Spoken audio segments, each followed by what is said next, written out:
I think ito yung ika-14th session ko ngayon. First day ako nagpunta dito, sobrang sakit ng lower back ko. Instant relief eh. After nung Cairo that day, nabawasan kaagad yung pain.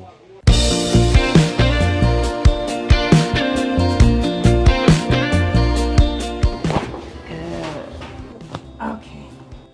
There we are.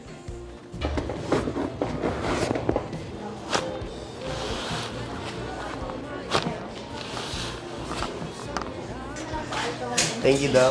Dati hindi ako makapagsapatos. Talagang ganyan lang, sakit agad. Everyday din yung workout, everyday din yung work. So para halos every other day ako nandito para ma-align ng maayos yung spinal cord. And sabi nga ni Doc, parang maganda yung flow. Dali nung mga dugo sa nerve. Parang ganun eh. Napaka niya, soft-spoken, paka-detailed lahat ng mga sinasabi niya regarding dun sa back problems ko before. Sobrang ayos. Feel at home tayo dito.